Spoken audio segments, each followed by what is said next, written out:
Are you familiar with a condition called dementia? No, dementia. Probably we've heard about that. And according to the CDC, or the Centers of Disease Control and Prevention in the US, there are around 5 million people who are at least 65 years of age who suffered this condition in 2014. And what is dementia? No? What is this condition suffered by around 5 million people of at least 65 years of age in 2014? Now, according to the CDC, dementia is not a specific disease, but is rather a general term for the impaired ability to remember, think, or make decisions that interferes with doing everyday activities. So we will, with this condition, we have difficulty in remembering, thinking, or making decisions, no, to the point that our everyday life, no, is being disrupted and disturbed. The CDC continues to share in their website that people with dementia have problems with memory, attention, communication, reasoning, judgment, and problem solving, visual perception beyond typical age-related changes in vision. And here are some signs that may point to dementia. Okay, number one, here, getting lost in a familiar neighborhood. So, like for example, taga Davao ka, or specifically taga Dakudao ka, okay, but you get lost, no, in your very own place, no. You are using unusual words to refer to familiar objects, forgetting the name of a close family member or friend, no, the closest relationships mo, you even forget their names, no. You forget old memories and not being able to complete tasks independently. Okay. Now, there is no cure for dementia, and research is still ongoing to develop more treatment options. I personally witnessed some people who suffer this condition. I remember one dear lady back in my home church in Bukidnon who went through this.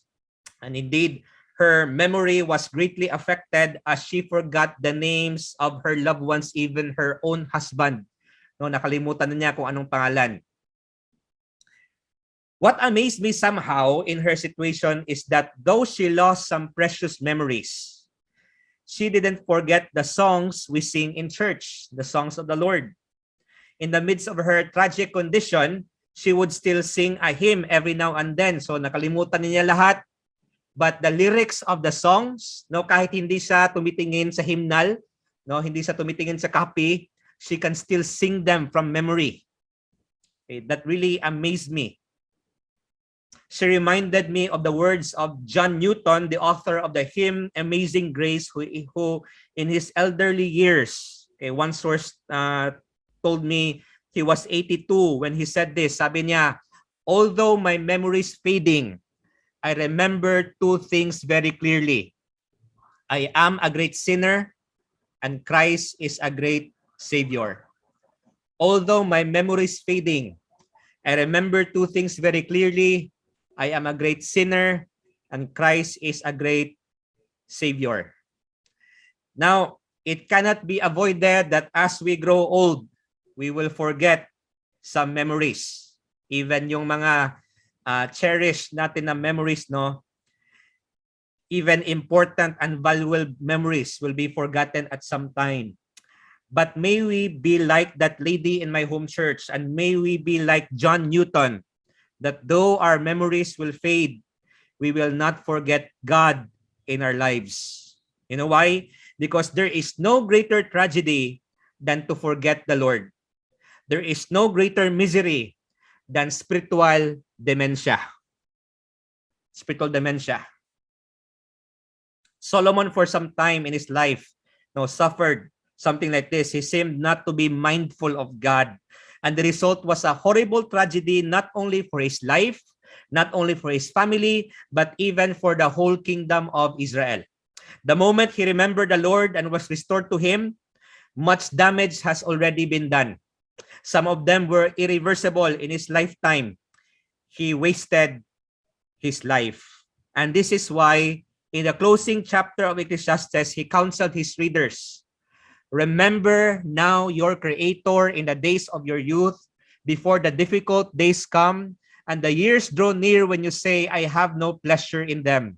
While the sun and the light, the moon and the stars are not darkened, and the clouds do not return after the rain, in the day when the keepers of the house tremble and the strong men bow down, when the grinders cease because they are few, and those that look through the windows grow dim, when the doors are shut in the streets, and the sound of grinding is low, when one rises up at the sound of a bird, and all the daughters of music are brought low. Also, they are afraid of height and of terrors in the way. When the almond tree blossoms, the grasshopper is a burden, and desire fails. For man goes to his eternal home, and the mourners go about the streets.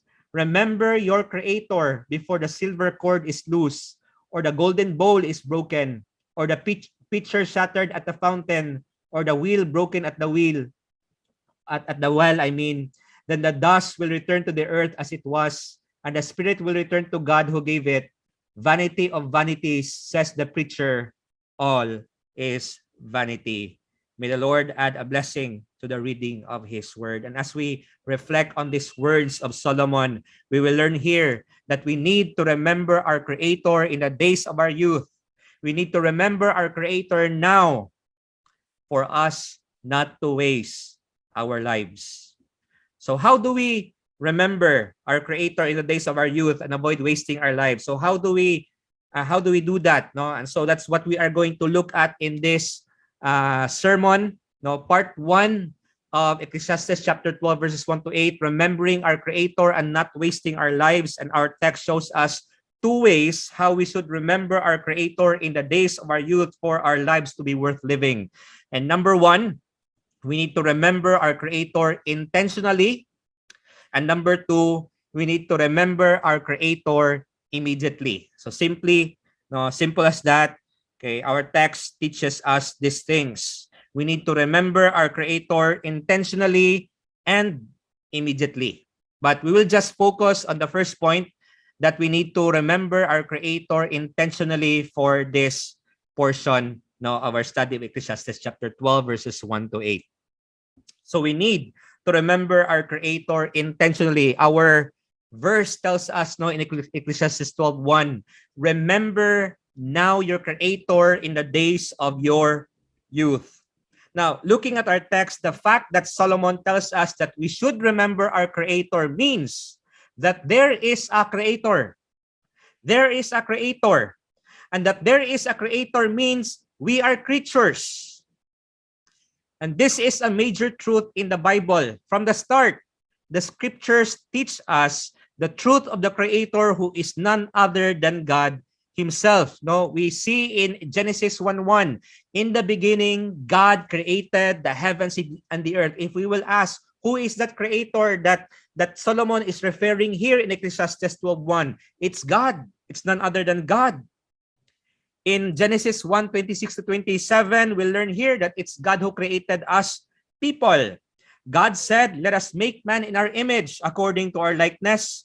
Let them have dominion over the fish of the sea, over the birds of the air, and over the cattle, over all the earth, and over every creeping thing that creeps on the earth. So God created man in his own image. In the image of God, he created him. Male and female, he created them. The universe is created by God. We are created by God. And by the way, only the Lord God is capable of creating things ex nihilo, or that means out of nothing. No, God didn't use any materials to create all things. He created them ex nihilo, out of nothing. God created the universe out of nothing. And the book of Ecclesiastes, no, continues to teach the truth of the Creator. If we go to Ecclesiastes 3:11, so did Solomon teach us that God created all things? Yes. Did he teach us from Ecclesiastes? Yes. He said in Ecclesiastes 3:11, he has made everything beautiful in its time. And in the New Testament, we are instructed as well of the truth of the Creator. And it's even revealed that the Lord Jesus Christ, the second person of the triune God, is himself the Creator. Colossians 1:16, for by him, referring to Christ, all things were created that are in heaven and that are on earth. If there are people who are saying that Jesus Christ is just a prophet, Jesus Christ is just a teacher, Jesus Christ is a good man. Here's a verse that tells us that Jesus Christ is the creator. By him all things were created that are in heaven and that are on earth, visible and invisible, whether thrones or dominions or principalities or powers, all things were created through him and for him. John 1:1 to 3, in the beginning was the Word, and the Word was with God, and the Word was God. He was in the beginning with God. All things were made through him, and without him nothing was made that was made. Very clear that Jesus Christ himself is the creator. So when we say, remember now your creator, we are also saying, remember now the Lord Jesus Christ. If you don't want to waste your life, you must begin to acknowledge that there is a creator because there is a creator. God, the creator, is real. The idea of the creator is not a myth. It's not a legend or a made-up story. That's what some people say. That's what some philosophers would say. No, people are just making up God, the concept of God. So that if they are down, okay, they have someone that will comfort them. Dr. William Barrick said, before one can remember the creator, he or she must believe that there is a creator who made us, not some naturalistic process of evolution. By the way, that's what much of the world is saying today, that we are made out of chance. No, there was this condensed form of matter before. There was this Big Bang. Question is, what caused the bang? Then after billions of years, the Earth was formed, and then after millions of years, life forms, mga simple life forms just like bacteria began to emerge. And then the single-celled bacteria became multi-celled bacteria, and then they become complicated forms, life forms, and then later on there were monkeys, apes, primates, and then later on these things after millions of years evolved to be human beings. So if we are to take this verse, remember now your creator, in a naturalistic, in an evolutionary point of view, so remember your creator might mean remember the bacteria. And that doesn't make sense. Now, how should we deal with our creator who is God? How should we act towards him? How should we behave towards him? Solomon tells us that we should remember him and we should be intentional in doing so. We should make it a purpose in our lives to remember him. Now, why should we be intentional in remembering our creator? There are, I would like to give you 3 reasons. Number 1, it is prescribed for us creatures to remember our creator. It is prescribed, it is commanded, it is mandated. Number 2, it is proper, it is fit, it is suitable for us creatures to remember our creator. And number 3, it is pleasant, it is good, it is nice, it is beneficial, it is satisfying for us creatures to remember our creator. It is prescribed for us, no? Why should we be intentional? Why should we make it our purpose to remember our creator? No, it is because, first of all, it is prescribed of us creatures to remember our creator. Now, the word remember, the Hebrew word for remember, or the word zakar, is a word that is mentioned 235 times in the Old Testament. And by the way, if you know someone who has the name Zechariah or Zacharias, or we encounter that name in the Bible, no, so that name, no, taken from the word zakar. Okay, so that name means the Lord remembers. The Lord remembers. Zechariah, the Lord remembers. That's what that name means. It's taken from the Greek word zakar together with the name Jehovah. The Lord remembers. Now, in the Solomonic writings, in Proverbs, Ecclesiastes, and Song of Solomon, that word is just mentioned, that word is just used by Solomon 6 times. And most of the time, it is used in the book of Ecclesiastes. For 4 times, though, the word is mentioned. Now, this word is first mentioned in the book of Genesis. No, the word remember, zakar. No, in Genesis 8:1 says here that God remembered Noah and every living thing and all the animals that were with him in the ark. And God made a wind to pass over the earth, and the water subsided. Now, what does it mean to remember God, remember our Creator in our text? Dr. William Barrick again has some helpful comments with the verse. He said, remembering one's Creator involves more than mere memory or acknowledgement. For the Hebrew writers, remember, the word remember involves action or allowing the objects of remembrance to shape one's perspective in the present. In other words, to remember is to put or keep something or someone in our minds and our thoughts in such a way, in such a manner that will affect our actions, words, decisions, habits, and lifestyles. No, like when the Lord acted in the flood, he acted in such a way, no, with Noah in mind. He did so, he acted like what's said here, no, in Genesis 8:1, that God made a wind to pass over the earth and the water subsided.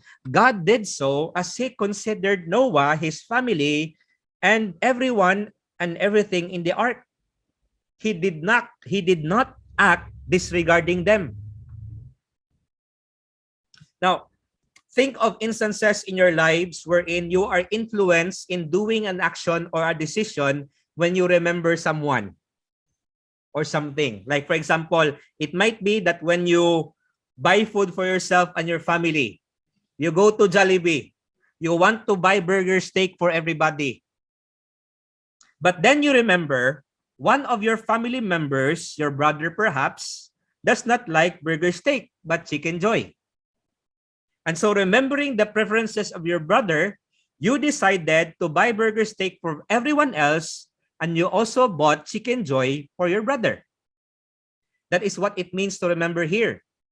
You put someone or something in your mind in such a way that your actions, your decisions, your habits, your lifestyle is affected. It's more again than mere memory or acknowledgement. To remember our Creator is to consider our Creator in every aspect of our lives. We must not live our lives without consideration of Him. And take note that to remember God is prescribed, commanded, and mandated of us. That's the tone here of Solomon when he said, remember now your Creator. It is not just a suggestion, but it's something that He charged of us. He commanded of us. He prescribed of us. We are to be intentional and active in remembering and considering God, for we are commanded to do so. To remember our Creator is to live our lives according to our knowledge of the Creator. And so, how much do we know of our Creator? That's a very important question in relation to remembering our Creator, because how do you remember someone when you do not know anything about him or her? You must first know that someone, that person, that something, that object for you to remember it. Now, we are commanded in the scripture to know our Creator. In Psalm 103, know that the Lord, He is God. It is He who has made us, and not we ourselves. We are His people and the sheep of His pasture. The scriptures also teach us that eternal life is all about knowing God and the Lord Jesus Christ. John 17:3, and this is eternal life, that they may know you, the only true God, and Jesus Christ whom you have sent. So do you desire to know God more in your life? As we also look at our Bibles, we are commanded to love God with all our minds. Mark 12:30, and you shall love the Lord your God with all your heart, with all your soul, with all your mind, and with all your strength. So do we cherish and treasure our God in our minds? That's to remember our Creator. And the Apostle Paul in Philippians 4:8, he said here, finally, brethren, whatever things are true, whatever things are noble, whatever things are just, whatever things are pure, whatever things are lovely, whatever things are of good report, if there is any virtue and if there is anything praiseworthy, meditate or think on these things. Think on. You think and you keep on thinking. You remember these things always. And with what Paul said, what or who is more just and nobler, purer and lovelier to think, reflect, remember, consider, and meditate on than the Creator himself? Now, as we look at another passage in Paul's writings, we learn that not remembering God, disobeying this command to remember God, forgetting the Creator, leads to a sinful, ruined, and miserable life. You look at Romans 1:28 to 32, and the Apostle Paul said here, and even as they did not like to retain God in their knowledge, because they don't want to remember God, they don't want to be mindful of God, they don't want to have God in their minds, God gave them over to a debased mind to do those things which are not fitting, being filled with all unrighteousness, sexual immorality, wickedness, covetousness, maliciousness, full of envy, murder, strife, deceit, evil-mindedness. They are whisperers, backbiters, haters of God, violent, proud, boasters, inventors of evil things, disobedient to parents, undiscerning, untrustworthy, unloving, unforgiving, unmerciful, who knowing the righteous judgment of God, that those who practice such things are deserving of death, not only do the same, but also approve of those who practice them. This is what makes you if you will not remember God. If you will not retain God in your knowledge, this is what will become.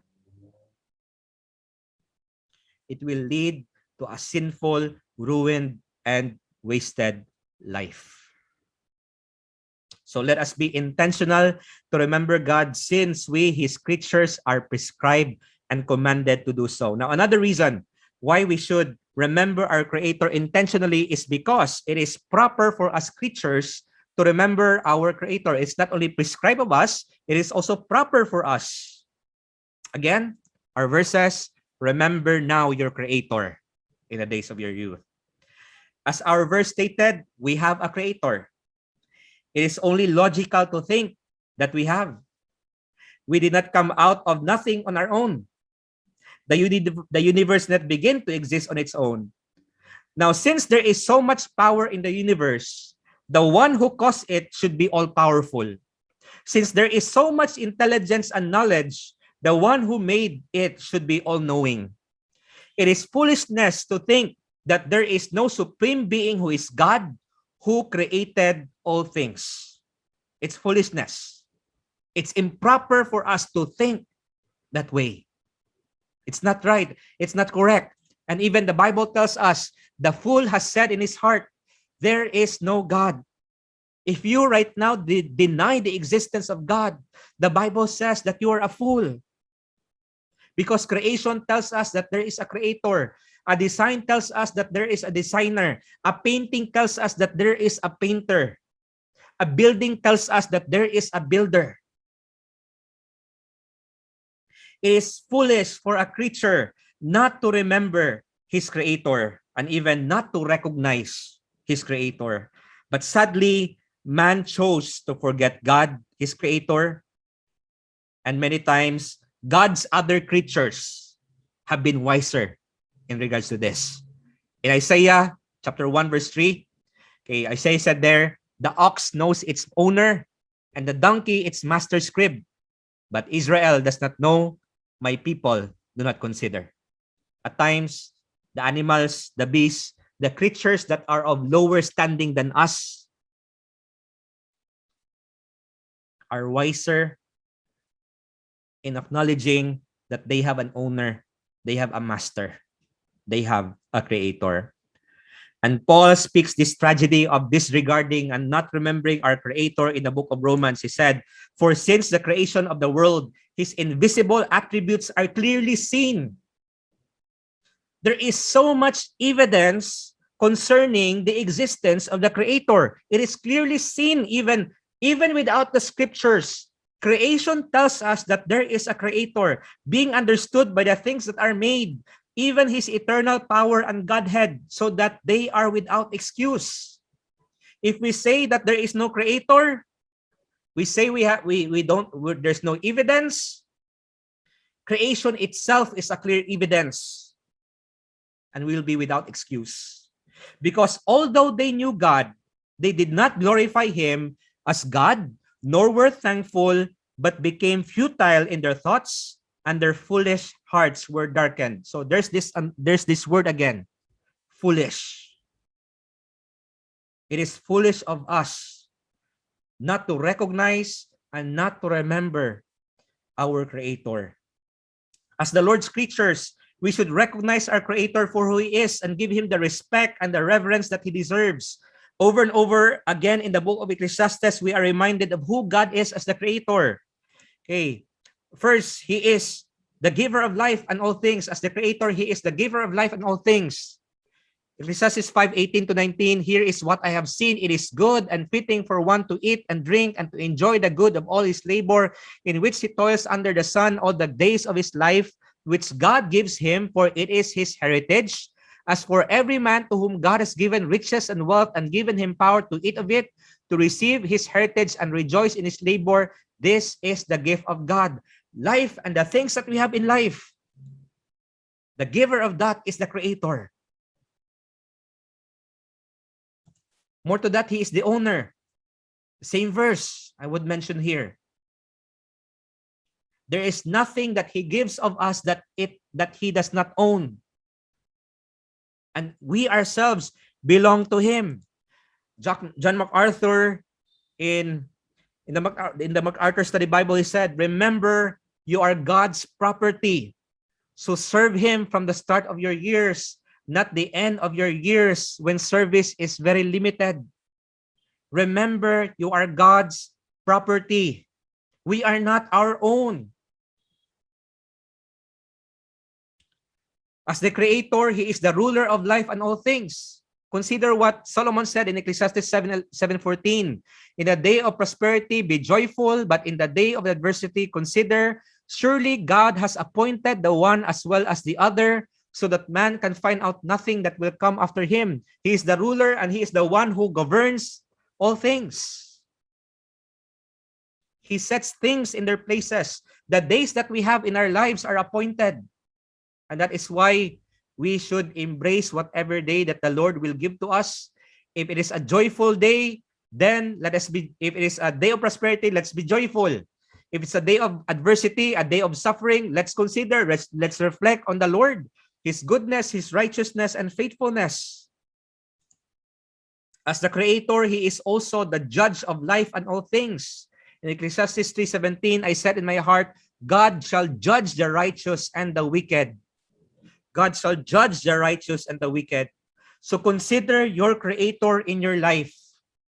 Consider what proper attitudes we should have before Him as the giver, the owner, the ruler, and the judge of our lives. Are we displaying proper attitudes, proper reactions, proper responses to our Creator? Or are we acting as if we are the Creator and God is the creature? That kita ang mag-dictate sa Ginoo, no?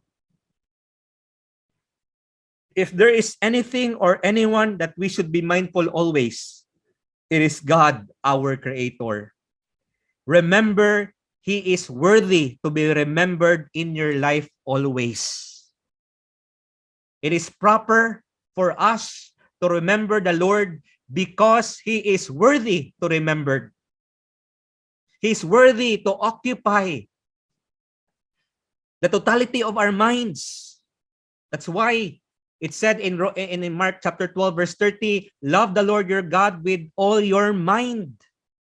Not just part of your mind, not just 3/4 of your mind, not just 90% of your mind.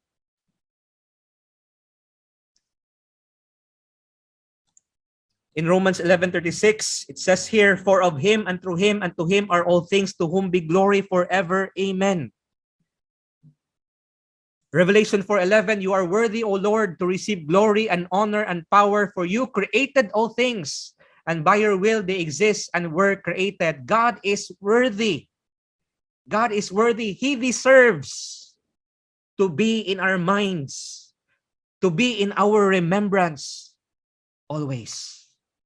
We should not forget Him. It's proper for us creatures to remember our Creator. And that is why we should be intentional in remembering God. And let me move on now to the last reason why we should be intentional in remembering our Creator, the Lord God, in our lives. Not only it is prescribed, not only it is proper, but it is also pleasant for us creatures to remember our Creator. Remember your Creator. Nothing is more delightful to the mind than to know and remember that there is a Creator. To have God renew our minds and change our lives is to have a merry heart and a joyful soul. Psalms 97:12 tells us, rejoice in the Lord, you're righteous, and give thanks at the remembrance of His holy name. On the other hand, not to acknowledge the Creator and remember Him, again, will lead to a miserable, sorrowful, grievous life, and even not only a grievous life, but a grievous eternity. The 3rd century church theologian, or the 4th century, Augustine of Hippo once said, you have made us for yourself, O Lord, and our heart is restless until it rests in you. Solomon learned this the hard way. He thought that riches, worldly pleasures, wisdom, and success in life will put his mind at ease and be satisfied in his heart. He was so wrong. The moment that Solomon turned away his heart from God, and we'll see that again in 1 Kings chapter 11, the moment he turned away his heart, the moment he lost focus on the Lord, the moment he turned his attention to other gods and other things in his life, he became so miserable.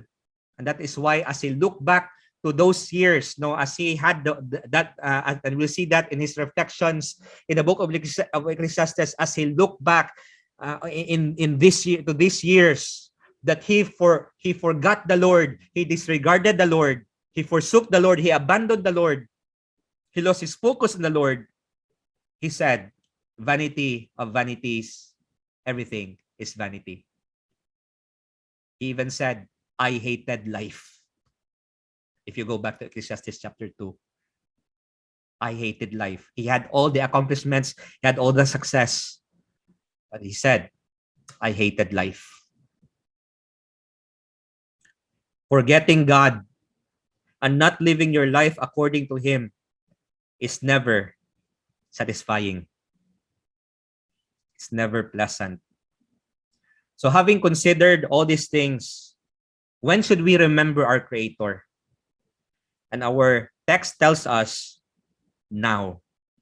Remember now your Creator. We need to remember our Creator, the Lord God, immediately. That's our second point in this passage. But we will talk about this matter in our next study of Ecclesiastes chapter 12. But before we close, let us examine ourselves. Have we been intentional in remembering our Creator in our lives? And by the way, reading your Bible every day will help you to remember the Lord your God daily. Reading Christian books, listening to sermons, good Christian books, listening to good biblical sermons will help you to remember the Lord daily. Being in fellowship with other believers, being in this kind of gatherings will help you to remember the Lord your God daily. Be more consistent in remembering and having God in your life, in your mind. Have you considered that it is prescribed, it is proper, and it is pleasant for us creatures, as men and women, to remember God in our lives? Now, do you recognize the existence of the Creator? Do you acknowledge what He reveals about Himself through the Scriptures? That He is the giver, the owner, the ruler, and judge of your life. Do you live your life according to the knowledge that our Creator has shown us? Now, indeed, we have failed to recognize and remember our Creator in our lives. And some of us might be denying His existence. We all have not remembered the Lord, the Creator, as He ought to be remembered. We live our lives not mindful of Him. We have turned everyone to his own way. We rebelled against the Creator as Adam and Eve did. For that, we are worthy to be punished with infinite punishment, eternal death in hell. But the magnificent thing about the Creator is that in His grace and mercy, He decided to save His creatures, humankind, from sin and hell. The Bible tells us again, in the beginning was the Word, and the Word was with God, and the Word was God. And also in verse 3, it tells us that without Him, nothing was made that was made. This word is the Creator. And this Word, who is the Creator, in verse 14 of John chapter 1, it says here, the Word, the Creator, became flesh and dwelt among us.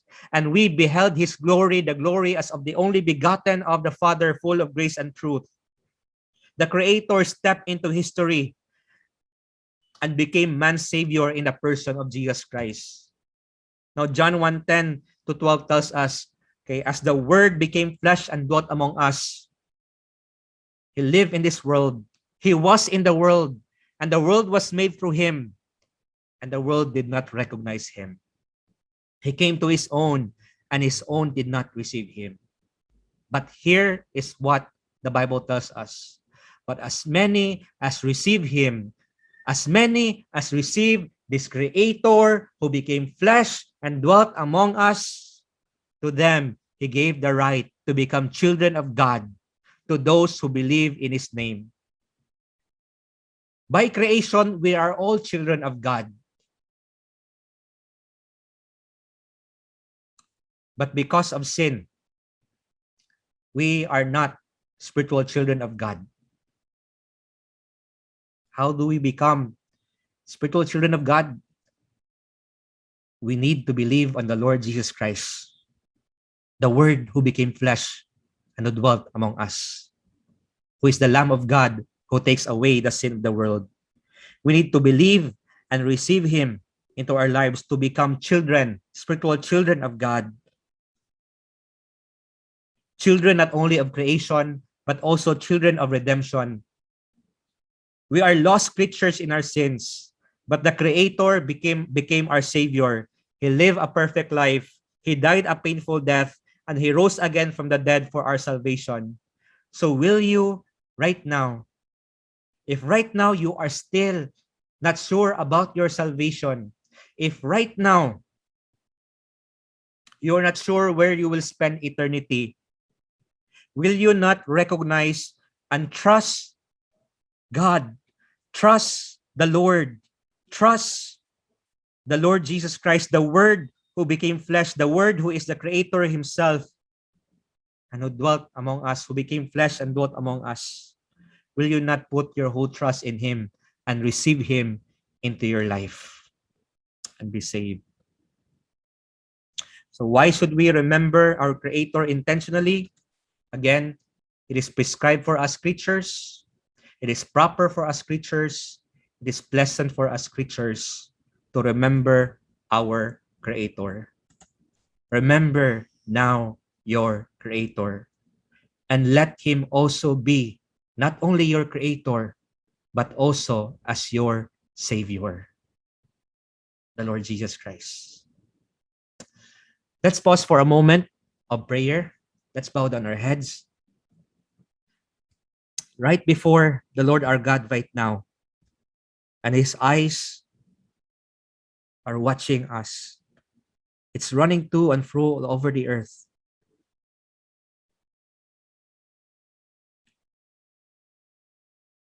I may not see you, I am far away from you, but God sees you.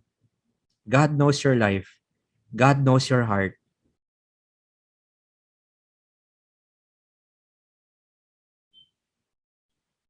Dear friend, probably tonight, you are still unsure about your salvation. Yes, you are a creature of God, but we have become rebellious creatures since Adam and Eve sinned. And we have sinned ourselves. The Bible tells us, for all have sinned and come short of the glory of God. And the wages of sin is death, according to Romans 6:23. And what kind of death is this? It's not only spiritual and physical death, but also there is eternal death for us. But the Creator, the Word, the second person of the Trinity, the Lord Jesus Christ, became flesh. And He lived a perfect life. And He died a painful death on the cross. And He rose again from the dead, so that salvation may be made available freely for you. Our good works cannot save us. Our religion cannot save us. Our riches, our wisdom, our achievements, our successes cannot save us. But Jesus Christ alone, who said, I am the way, the truth, and the life. No one comes to the Father but by me.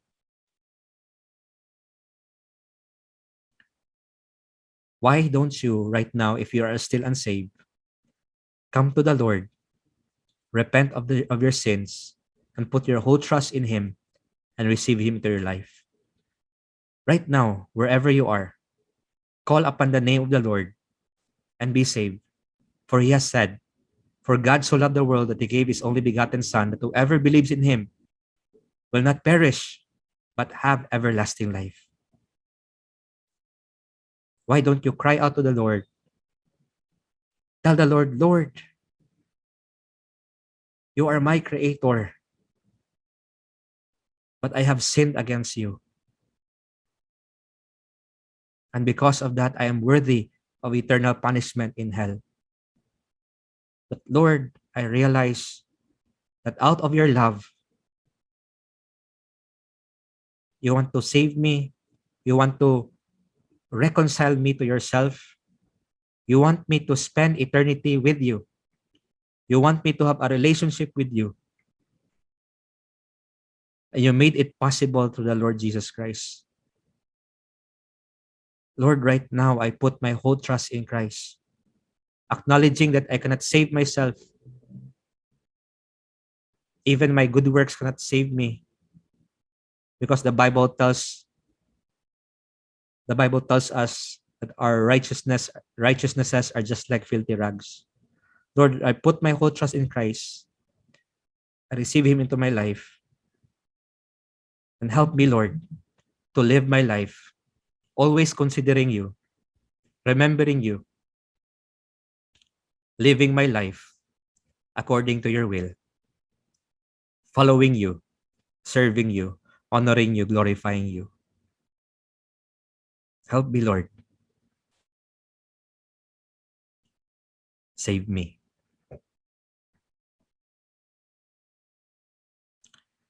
Father God in heaven, thank you once again for this time which you have given to all of us, that we are reminded to remember you, who is not only our Creator, but also our Savior. And I would like to extend this prayer for now, those who have already Christ in their lives, who have eternal life. How are you in loving God with all your mind? How are you in remembering your Creator and Savior? Pray to the Lord, Lord, please help me to be more consistent in remembering you, to be more faithful in remembering you in my life. And that, oh Lord, I may live my life accordingly to your will, to your holiness and glory and righteousness and mercy and grace. Father God, once again, thank you so much for this evening. Thank you, Lord God, for the presence of everybody. Bless your word in our hearts. Bless us all for your name's sake. In Jesus' name we pray. Amen.